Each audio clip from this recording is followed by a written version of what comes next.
ಇಲ್ಲ ಅಂದ್ರೆ ಅವರೇ ಮಾತಾಡಂಗಿದ್ರೆ ಇವ್ರು ನನಗೆ ಏನ್ ಕೇಳಿದ್ರು ನಾವು ದ್ರೋಹ ಮಾಡಿದೀವಿ ಅಂತ ಹೇಳಿದ್ರು. ಒಂದ್ ನಿಮಿಷ, ಇವರು ಕಾರ್ಪೊರೇಟರ್ ಸೀಟ್ಗಳು ಕೊಟ್ಟಿದ್ದಾರೆ, ಸತ್ಯ ಕರೆಕ್ಟಾ? MLA ಸೀಟ್ಗಳು ಕೊಟ್ಟಿದ್ದಾರೆ, ಓಕೆ ಹೇಳಿ ಸರ್ ಅವರು ಸತ್ಯ. MLA ಕೊಟ್ಟಿದ್ದೀರಾ, MP ಕೊಟ್ಟಿದ್ದೀರಾ, ನೀವು MLC ಕೊಟ್ಟಿದ್ದೀರಾ, ಎಲ್ಲ ಕೊಟ್ಟಿದ್ದೀರಾ.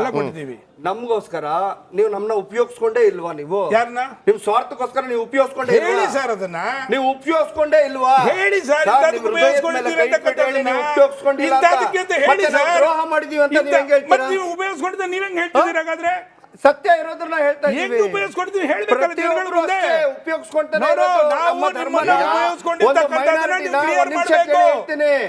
ಯಾವುದೇ ವೋಟ್ ಬ್ಯಾಂಕ್ ಬೇಕಾದಾಗ ನಿಮಗೆ ಏನೇನ್ ಬೇಕು ಅದನ್ನ ನೀವು ಹೇಳ್ಕೊಂಡ್ಬಿಟ್ಟು ಓಲಕ್ಸ್ಕೊಂಡ್ಬಿಟ್ಟು ನಾನು ಹೇಳ್ತೀನಿ. ಫಾರೂಕ್ ಅವ್ರು ಹೇಳ್ತಿರೋದು ನೀವು ಉಪಯೋಗ ನಮ್ಗೆ ದ್ರೋಹ ಮಾಡಿದ್ರಿ ಅಂತ ಹೇಳ್ತೀರಿ ನೀವು. ಆದ್ರೆ ನಮ್ಮಿಂದ ಏನು ಆಗಿಲ್ಲ ನಿಮ್ಗೆ ಅಂದ್ರೆ ಅವ್ರು ಹೇಳ್ತಿರೋದು ನಾವು ಯಾವಾಗ ಓಟ್ ಹಾಕಿದೀವಿ ಅವಾಗ ಕುಮಾರಣ್ಣ ಮುಖ್ಯಮಂತ್ರಿ ಆಗಿದ್ದಾರೆ, ಈ ಬಾರಿ ಆಗಿಲ್ಲ ಅಂತ. ನನಗೊಂದು ಪ್ರಶ್ನೆ ಇದೆ. ನೀವು ಹೇಳಿದ್ರಿ ಮುಸ್ಲಿಮರು ಓಟ್ ಹಾಕಲಿಲ್ಲ ನಮಗೆ ದ್ರೋಹ ಮಾಡಿದ್ರು ಅಂತ ಹೇಳಿ. ಈ ಬಾರಿ JDS ನಲ್ಲಿ 5% ಒಕ್ಕಲಿಗ ಸಮುದಾಯ ಓಟು ಕೂಡ ಕಾಂಗ್ರೆಸ್ ಕಡೆಗೆ ವಾಲಿದೆ. ಕಳೆದ ಬಾರಿ 19% ಇದ್ದದ್ದು ಈ ಬಾರಿ 13% ಬಂದಿದೆ. ಹಾಗಿದ್ರೆ ಒಕ್ಕಲಿಗರು ದ್ರೋಹ ಮಾಡಿದ್ರ? ಒಂದು ಮಾತನ್ನು ಹೇಳ್ತಿದ್ದೀನಿ ಸರ್ ನೋಡಿ, ಸ್ಪಷ್ಟವಾಗಿ ಸನ್ಮಾನ್ಯ ದೇವೇಗೌಡರು ಒಂದು ಸಮಾಜದ ವತಿಯಿಂದ ಈ ದೇಶಕ್ಕೆ ಒಂದು ಪ್ರಧಾನಿ ಆಗ್ತಾರೆ ಅನ್ನೋ, ಮುಖ್ಯಮಂತ್ರಿಗಳಾಗ್ತಾರೆ ಅನ್ನೋ ಸಂದರ್ಭದಲ್ಲಿ ಇಡೀ ಸಮಾಜ ಅವ್ರನ್ನ ಕೈ ಹಿಡಿದಿತ್ತು. SM ಕೃಷ್ಣರವ್ರು ಬಂದ್ರು, ಅವತ್ತೇನು ಅವರು ಪಕ್ಷಕ್ಕೋಸ್ಕರ ಹಾಕ್ಲಿಲ್ಲ. ಒಂದು ನಿಮಿಷ,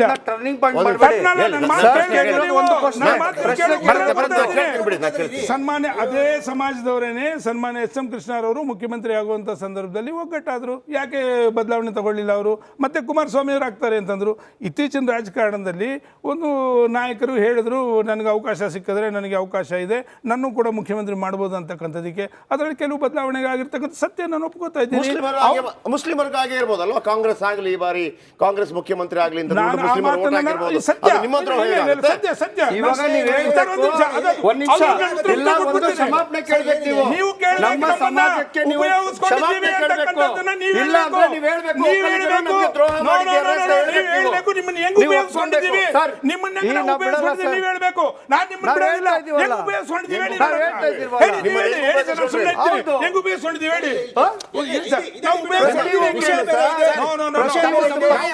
ನಮ್ಮ ಸಮುದಾಯ ನೀವು ಹೆಂಗ ಅವ್ರಿಗೆ ಉಪಯೋಗ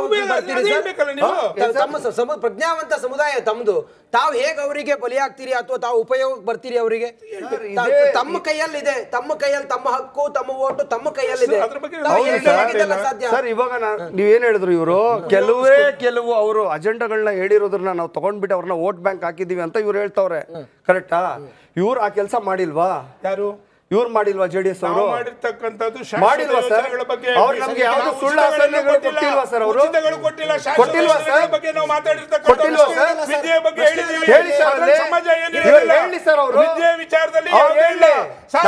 ನಾನು ಏನಾದ್ರು ಇವ್ರು ನಮ್ಗೆ ಕಾರ್ಪೊರೇಟರ್ ಕೊಡ್ಲಿಲ್ಲ, MP ಕೊಡ್ಲಿಲ್ಲ, MLA ಕೊಡ್ಲಿಲ್ಲ, MLC ಕೊಡ್ಲಿಲ್ಲ ಅಂತ ನಾವು ಕೇಳಿದ್ವಾ? ಇವ್ರಿಗೆ ನಮ್ಮನ್ನ ಉಪಯೋಗಿಸ್ಕೊಂಡವ್ರೆ ಅಂತ ಹೇಳಿದ್ದು, ಉಪಯೋಗಿಸ್ಕೊಂಡಿದ್ದಾರೆ ಅಂತ ಹೇಳಿರೋದು. ಅದನ್ನ ತಾನೇ ಹೇಳ್ತಾ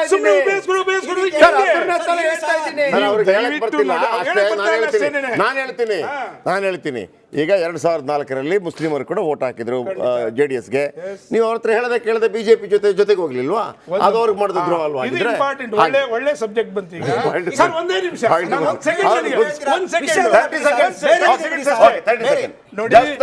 ನಾವು ಬಿಜೆಪಿ ಜೊತೆ ಸರ್ಕಾರ ಮಾಡುವಂತ ಸಂದರ್ಭದಲ್ಲಿ ಯಾವ ಕಾಂಗ್ರೆಸ್ ನಮ್ಮ ಜೊತೆ ಸರ್ಕಾರ ಮಾಡೋದಕ್ಕೆ ಒಪ್ಕೊಂಡು ನಮ್ಗೆ ದ್ರೋಹ ಮಾಡ್ತೋ, ಅನಿವಾರ್ಯವಾಗಿ ಯಾರಿಗೂ ಕೂಡ ಬಹುಮತ ಇರಲಿಲ್ಲ. ಆವತ್ತು ನಾವು ಬಿಜೆಪಿ ಜೊತೆ ಸರ್ಕಾರ ಮಾಡಿದಂಥ ಸಂದರ್ಭದಲ್ಲಿ ಸನ್ಮಾನ ಜಮೀರ್ ಅಹಮದ್ ಖಾನ್ ಅವರು ಮಿನಿಸ್ಟರ್ ಮಾಡಿದ್ವಿ. ಯಾವುದೇ ಅಲ್ಪಸಂಖ್ಯಾತ ಸಮುದಾಯಕ್ಕೆ ನೋವು ಬರ್ದಂಗೆ ಮಾಡ್ಕೊಂಡ್ವಿ. ಇದೇ ಟಿಪ್ಪು ಜಯಂತಿಗಳು ಮಾಡಿದ್ವಿ, ಎಲ್ಲ ನಡೆಸಿದ್ವಿ. ಅವತ್ತೇ ನಾವು ತೊಂದರೆ ಮಾಡಿಲ್ವಲ್ಲ? ಕೇಳಿ ಯಾರು ಪ್ರಶ್ನೆ ಉತ್ತರ ಕೊಡಿ. ನೀವು ಕೇಳಿ ಸರ್ ಅದನ್ನ. ಅವ್ರು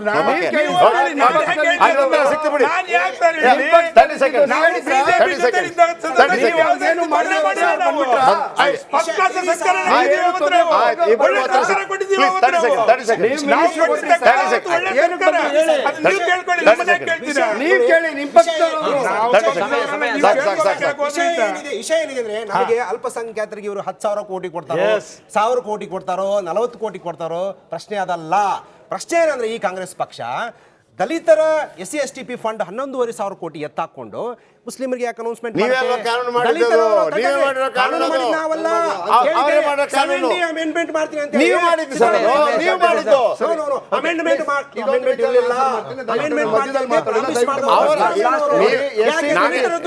ನಾನು ಹೇಳ್ತೀನಿ, ನೀವು ಅಮೆಂಡ್ ಮಾಡಿ ಅದ್ಯಾವುದು 7D ಅಲ್ಲ, ನೀವು ಮಾಡಿ ಅವ್ರ 11,000 ಕೋಟಿ ಅದರಂತೆ ತೆಗೆದು ಅದನ್ನ ಕ್ಲೋಸ್ ಮಾಡ್ಬಿಟ್ರು. ಅದನ್ನ ಮಾಡ್ಕೊಂಡಿದ್ದು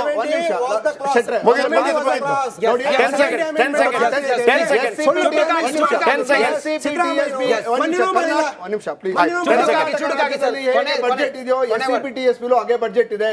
SCP/TSP ನಲ್ಲಿ ನಾವೇನು 11,000 ಕೋಟಿಯನ್ನು ಹೇಳ್ತಾ ಇದ್ದಾರೆ. ಆ 11,000 ಕೋಟಿ 30,000 ಕೋಟಿನಲ್ಲಿ ಬಜೆಟ್ ಇಂಟರ್ನಲ್ ಬಜೆಟ್ ಮಾಡೋದು. ಅದನ್ನ ನಾವು ಮಾಡಿದ್ದಲ್ಲ. ಬಿಜೆಪಿ ಕಳೆದ 4 ವರ್ಷದಲ್ಲಿ ಹೇಗೆ ವಿವಿಧ ಡಿಪಾರ್ಟ್ಮೆಂಟ್ ಕೊಟ್ಟಿದ್ರು ಅದೇ ರೀತಿ ನಾವು ಕೊಟ್ಟಿರೋದು.